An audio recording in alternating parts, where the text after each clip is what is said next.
যে একটা কিতাব যদি ভালো করে পড়া হয়, এশার বিশিখী 3 খণ্ড এবং আত্তামিরিনুল কিতাবি, তাহলে আরবি ভাষা শেখার প্রায় 60 থেকে 70% একজন মানুষের জন্য সম্ভব হয়ে উঠবে।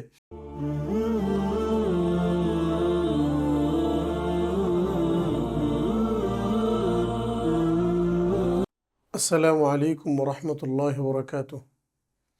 আলহামদুলিল্লাহি আহলিহি ওয়াস সালাতু লিআহলিহা আম্মা বা'দ। আল্লাহ রাব্বুল আলামিনের দরবারে আমরা শুকরিয়া আদায় করছি। আমরা একটা নতুন দর্স শুরু করতে যাচ্ছি। প্রিয় শিক্ষার্থী বন্ধু, এশার আরবি শিখি বাংলা ভাষা থেকে আরবি ভাষা শেখার জন্য একটি চমৎকার কিতাব, যে কিতাবের দর্স এখন থেকে শুরু হবে ইনশাআল্লাহ। কিতাবটি গবেষণার মাধ্যমে লিপিবদ্ধ করেছেন আমাদের সকলের শ্রদ্ধেয় মুরব্বী, আমরা যাকে আদিব হুজুর নামে চিনি, হযরত মাওলানা আবু তাহের মিসবাহ দামাত বারাকাতুহুমুল আলিয়া। কিতাবটি অনেক গবেষণা প্রসূত একটি কিতাব, ফলে এই কিতাবটি আমাদেরকে পড়তে হবে সমস্ত গবেষণাগুলোকে সামনে রেখে। অন্যথায় গতানুগতিক কিতাব পড়ার মতোই পড়ব, কিন্তু আরবি ভাষা শেখার যে উদ্দেশ্য সেটি হাসিল হবে না।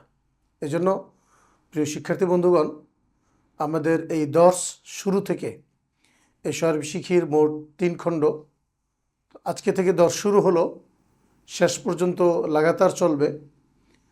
আমরা কেউ যদি আরবি ভাষাটা শিখতে চাই, সেক্ষেত্রে এশার আরবি শিখির পুরো 3 খণ্ড এবং এর পাশাপাশি আত-তামরিনুল কিতাবিয়্যু আলা তরিক আল আরাবিয়্যা, এই দুটি কিতাব লাগাতার আমরা পড়াশোনা করি এবং প্রতিটা দর্সের মধ্যে ওই দর্স অর্জন করার জন্য যে ডিরেকশনগুলো দেওয়া হবে, যে পদ্ধতিগুলো বলা হবে, এই সবগুলোকে যদি আমরা যথাযথ ফলো করি, তাহলে আশা করা যায় ইনশাআল্লাহ একেবারেই শূন্য জায়গা থেকে একজন বাংলা ভাষাভাষী শূন্য জায়গা থেকে আরবি ভাষার একটা চমৎকার স্তর পর্যন্ত পৌঁছা সম্ভব।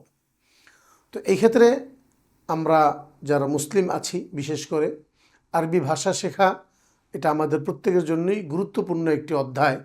কারণ কোরআনে কারীম, হাদিসে রসুল সাল্লাল্লাহু আলাইহি ওয়াসাল্লাম এবং মাসলা মাসাইলের যে মৌলিক কিতাবগুলো রয়েছে, এগুলো সব আরবি ভাষায়। একজন মানুষ, একজন মুসলিম আরবি ভাষা না জেনে ইসলামের গভীরে ঢোকা এটা একেবারেই অসম্ভব। যে কোনো মাতৃভাষায় ইসলামকে ভাষাভাবে জানা যাবে, কিন্তু ভেতরে ঢোকা সম্ভব হবে না। কারণ আল্লাহ রাব্বুল আলামিন যা বলেছেন আরবি ভাষায় বলেছেন, রাসূলুল্লাহ সাল্লাল্লাহু আলাইহি ওয়াসাল্লাম আমাদের জন্য মাসলা মাসাইলে যা বলেছেন আরবি ভাষায় বলেছেন। আমরা যে নিয়মিত নামাজ পড়ি, আল্লাহ রাব্বুল আলামিনের কাছে বিভিন্ন বিষয়ে প্রার্থনা করি, এ সব কিছুই আরবি ভাষায়। সুতরাং আরবি ভাষাটা যদি একজন মুসলিমের জানা না থাকে, তাহলে এই সব কিছুর গভীর ঢোকা প্রায় অসম্ভব। এজন্য প্রতিটা মুসলিম পুরুষ এবং নারী সকলের জন্যই আরবি ভাষাটা খুব ভালোভাবে জানা অনেকটা জরুরি। আমরা বিভিন্ন সময় দেখি যে শব্দে শব্দে কোরআন বা শব্দে শব্দে হাদিস, এর মাধ্যমে আসলে শুধু শব্দের অর্থটাই শেখা হয়, কিন্তু একটা ভাষা শেখার যে ব্যাপারটা সেটা হয়ে ওঠে না। কারণ হলো ভাষা শেখার সাথে অনেকগুলো বিষয় সম্পৃক্ত থাকে। এখানে কিছু গ্রামারের সম্পৃক্ততা থাকে, কিছু ভাবধারার সম্পৃক্ততা থাকে, কিছু ব্যবহারিক কিছু বিষয়াদি থাকে। একটা ভাষা শেখা মানে অনেক কিছু শিখতে হয়। ইনশাআল্লাহ এশার আরবি শিখি আবু তাহের মিসবাহ সাহেব দামাত বারাকাতুহুম কিতাবটাকে এভাবেই গবেষণা করেছেন, এভাবেই গবেষণা করে আমাদের সামনে পেশ করেছেন যে একটা কিতাব যদি ভালো করে পড়া হয়, এশার আরবি শিখি 3 খণ্ড এবং আত্তামিরিনুল কিতাবি, তাহলে আরবি ভাষা শেখার প্রায় 60 থেকে 70% একজন মানুষের জন্য সম্ভব হয়ে উঠবে। কারণ এর মধ্যে হুজুর ধাপে ধাপে সব কিছু নিয়ে এসেছেন। অনেকেই মনে করেন যে এশার আরবি শিখি পড়ার মাধ্যমে নাহু সরফ বা গ্রামার শেখা যায় না। এই জায়গাটাতে আমরা সংশোধনী দিব যে এশার আরবি শিখির মধ্যে ইলমে নাহু আছে, এশার আরবি শিখের মাধ্যমে ইলমে সরফ আছে, এশার আরবি শিখের মাধ্যমে ইলমুল মাআনি অর্থাৎ ব্যবহারিক জায়গাগুলো আছে, এশার আরবি শিখের মাধ্যমে ভাষার মধ্যে যে ভুল ত্রুটি তৈরি হয়, যেটাকে আমরা বালাগাত বলি, ইলমুল বায়ান, ইলমুল মাআনি, সবগুলো এক এশার আরবি শিখের মাধ্যমে শেখা সম্ভব। সেক্ষেত্রে আদিব হুজুর অর্থাৎ আবু তাহের মিসবাহ সাহেব দামাত বারাকাতুহুম তিনি যেখানে যে কথাগুলো বলেছেন ওই জায়গায় ওই কথাগুলোকে যদি যথাযথভাবে আমরা প্রয়োগ করতে পারি, আশা করা যায় ইনশাআল্লাহ আমরা এই কিতাবের মাধ্যমে এই সর্বশিক্ষিটা শিখতে পারবো এবং এই সর্বশিক্ষার মাধ্যমে আরবি ভাষাটা শিখে ফেলতে পারবো। এই ক্ষেত্রে আমি আপনাদেরকে আমি দর্সের শুরুতেই আমি আমার পরিচয়টা ছোট্ট করে তুলে ধরছি। আমি মোহাম্মদ মুজিবুর রহমান, আবু তাহের মিজবাহ সাহেব দামাত বরকাতুহুমুল আলিয়া হুজুরের কাছেই সরাসরি আমি এই সর্বশিক্ষি পড়েছি। মাদ্রাসাতুল মদিনা যখন কামরাঙ্গীচরে ছিল, এখন তো এটি কেরানীগঞ্জে চলে এসেছে। যখন কামরাঙ্গীচরে ছিল 2000 ইংরেজি সাল এবং আরবিতে 1420 হিজরি, তখনই আমি হুজুরের কাছে সর্বশিক্ষি পড়েছি। এবং আলহামদুলিল্লাহ আমার জন্য আরেকটা আনন্দের বিষয় হলো আমার পরে হুজুর আর 2 বছর এই সর্বশিক্ষি পড়িয়েছেন। অর্থাৎ হুজুরের এই সর্বশিক্ষির গবেষণার সার নির্যাস একেবারে শেষ প্রান্তে এসে আমার পক্ষে পড়া সম্ভব হয়েছে।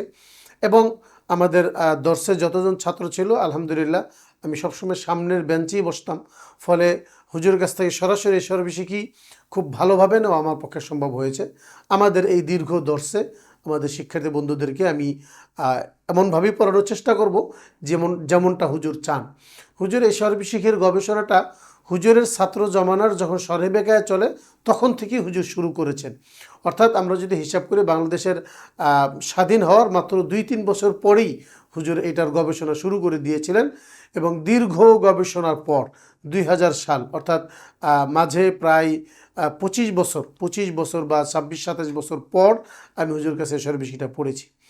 তো এই হলো মোটামুটি এই সর্বশিক্ষি। তো এই সর্বশিক্ষি শেখার ক্ষেত্রে এই সর্বশিক্ষি পড়ার ক্ষেত্রে আমরা ছোট ছোট 2-3টা পয়েন্ট শুরু থেকে নোট করে নিই। 1 নম্বর হলো এই সর্বশিক্ষি গতানুগতিক অন্যান্য কিতাবের মতো নয় যে একজন ওস্তাদ শুধু লেকচার দিয়ে যাবে আর শিক্ষার্থী শুধু শুনবে। যেহেতু এটা একটা ভাষা শেখা, একটা ভাষা মানে হলো একটা বাচ্চা যখন জন্মগ্রহণ করে তখন সে কিছু বুঝেও না, কিছু বলতেও পারে না, কিন্তু এই বাচ্চা যখন বড় হয় ধীরে ধীরে ধীরে ধীরে সে অনেক কিছু শিখতে থাকে। আস্তে আস্তে একটার পর একটা পড়তে থাকে। প্রথমে সে শুনে সে বুঝে, যেটাকে আমরা ইংরেজিতে বলি লিসেনিং, ইস্তেমা। আর ইস্তেমা আগে আসে। এই ইস্তেমার মাধ্যমে হিফজ তৈরি হয়, এরপরে হিফজ তৈরি হয়।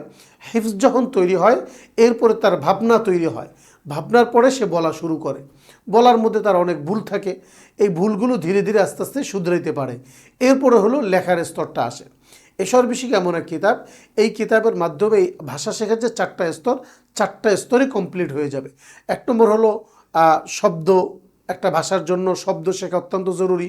এই সর্বশিক্ষির মধ্যে এত বেশি পরিমাণে হুজুর শব্দ দিয়ে রেখেছেন যে এই সর্বশিক্ষি এবং তামরিন কিতাবের সমস্ত শব্দার্থ মুখস্থ করে ফেললে ভাষা শেখার, আরবি ভাষার একদম অনেক অংশ শব্দার্থ মুখস্থ হয়ে যাবে ইনশাআল্লাহ। 2 নম্বর হলো ভাষার ব্যাকরণ শেখার যে ব্যাপারটা থাকে, এই সর্বশিক্ষির মাধ্যমে সেই ব্যাকরণটা আছে। তবে ভাষা শেখার আন্তর্জাতিক যে পদ্ধতি, ব্যাকরণ পরে আগে ভাষা। আগের একটা পদ্ধতি ছিল আজ থেকে 30-40 বছর 50 বছর আগে, যে আগে ব্যাকরণ এরপরে ভাষা। এতে যেটা হতো, ব্যাকরণ পড়তে পড়তে পড়তে একজন শিক্ষার্থী ব্যাকরণে এত পারদর্শী হতো মাঝখানে ভাষা আর পারেন না।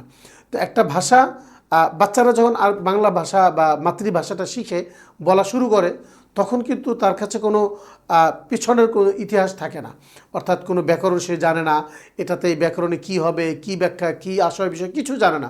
সে শুধু বলতে পারে যে আমি ভাত খাবো, সে শুধু বলতে পারে আমাকে কোলে নাও, সে এরকম ছোট ছোট শব্দ বলতে পারে। এই ছোট ছোট শব্দের মাধ্যমে একটা পর্যায়ে গিয়ে সে ভাষাটা শিখে ফেলে, অথচ সে ব্যাকরণের কিছুই এখন পর্যন্ত জানে না। তার মানে হলো আন্তর্জাতিক পদ্ধতি হলো ভাষা শেখার, আগে ভাষা শিখবে পরে ব্যাকরণ শিখবে। এই সর্বশিক্ষিটা এভাবেই দাঁড় করানো হয়েছে, আগে ভাষা শিখবে পরে ব্যাকরণ শিখবে। 3 নম্বর হলো এই সর্বশিক্ষির যে বিভিন্ন গবেষণাগুলো রয়েছে, যে শিক্ষার্থীকে একটা ভিন্ন ভাষা শেখানোর জন্য কত সহজে কত সুন্দর করে ভাষাটা শেখানো যায়, এই সর্বশিক্ষিতে এই ব্যবহারটা রয়েছে। আমরা এই দীর্ঘ ক্লাসের মধ্যে এটা প্রয়োগ করব, বিধায় এর মাধ্যমে আমরা ভাষাটা খুব সহজে শিখতে পারবো। এরপরে এই কিতাবের মাধ্যমে আমরা এবারত পড়ার যেটা প্রয়োজন হয়, এখানে পর্যাপ্ত পরিমাণে এবারত দেওয়া আছে। এবারতগুলো এত সুন্দর করে সাজানো আছে যে এই পদ্ধতিগুলো অবলম্বন করলে দেখা যাবে যে এই সর্বশিক্ষি পড়ার পরে জীবনে আর কোনো কিতাবের এবারত পড়তে আর কষ্ট হবে না। আমরা আমাদের মাদ্রাসার জীবনে দেখি যে বিভিন্ন কিতাবের এবারত পড়তে দেওয়া হলে বাচ্চাদের জন্য বা ছাত্রদের জন্য এবার পড়া জটিল হয়ে যায়। অনেক সরাসরি হাত মোতালা করার পরে, বিভিন্ন নোট গাইড মোতালা করার পরে এরপরে এবার ওটা শুদ্ধ করতে সম্ভব পারে। কিন্তু এসর বিশিক এমন এক কিতাব, এই কিতাব যদি শুরু থেকে শেষ পর্যন্ত তামরিন কিতাব সহ কেউ ভালো করে পড়ে, তাহলে যে কোনো আরবি এবারত দেখার সাথে সাথেই সে খুব দ্রুততার সাথে পড়তে পারবে এবং পড়তে কোনো কষ্ট আর হবে না ইনশাআল্লাহ। এসর বিশিক এবং তামরিন কিতাবের অতিরিক্ত আরেকটা যে ফায়দা, এবং এটা সবচেয়ে মজার ফায়দা, সেটা হলো যে কথোপকথন কিভাবে করবে। একজন মানুষ, বাংলা ভাষাভাষী একটা মানুষ, সে আরবি ভাষা শিখবে, শেখার পরে আরবিতে যে কথা বলবে, কথা বলার জন্য যে যোগ্যতাটা দরকার, কথা বলার জন্য শব্দগুলো প্রয়োগ, নাহু সরফ প্রয়োগ, এবং কথা বলার জন্য যদি কেউ একজন প্রশ্ন করলো, ভাই তুমি বাড়ি যাবে কি না, এখন এটার জন্য যদি উত্তর দেওয়ার আগে সে তাকে গ্রামার চিন্তা করতে হয়, ভাবতে হয়, খুঁজতে হয়, তাহলে তার কথোপকথন হবে না। তো কথোপকথন বলার মানে হলো যে প্রশ্নকারী প্রশ্ন করার সাথে সাথে উত্তর কি হবে, পুরো বাক্যটা মাথায় মুহূর্তের মধ্যে সেজে যাবে, পুরো মুহূর্তের মধ্যে বাক্যটা সাজিয়ে ফেলতে হবে। এই যে খুব দ্রুত সময়ের মধ্যে কথা বলার জন্য বাক্যটা সাজিয়ে ফেলতে পারা, এটার যে প্র্যাকটিস, এটা এসর বিশিকের মধ্যে রয়েছে। ধাপে ধাপে জায়গায় জায়গায় প্র্যাকটিসগুলো রয়েছে। আমরা এই দর্সের মাধ্যমে শিক্ষার্থী বন্ধুদেরকে এই প্র্যাকটিসগুলো করাবো।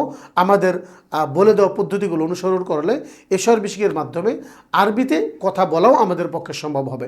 এরপরে থাকবে লেখা, কিতাবা, এই আল কিতাবাও এসর বিশিকের মাধ্যমে সম্ভব। এসর বিশিকের সাথে যে তামরিন কিতাবগুলো রয়েছে, তামরিন কিতাবটা রয়েছে, সেখানে আদিব হুজুর তামরিনের অর্থাৎ লেখার যে তামরিন, এর বিশাল একটা অধ্যায় রয়েছে, এবং প্রত্যেকটা তামরিনের মধ্যেই লেখার একটা অংশ রয়েছে। ফলে এসর বিশিকিটা যদি ভালো করে পড়া হয় এবং তামরিন কিতাব যদি ভালো করে পড়া হয়, তাহলে আরবি শোনা এটা যেমন সম্ভব, আরবি বলা এটা যেমন সম্ভব, আরবি পড়া এটা যেমন সম্ভব, সর্বশেষ আরবি লেখা এটাও একজন মানুষের পক্ষে সম্ভব হবে। সুতরাং প্রিয় শিক্ষার্থী বন্ধুগণ, আসুন আমরা এসর বিশিকের দর্স শুরু করি।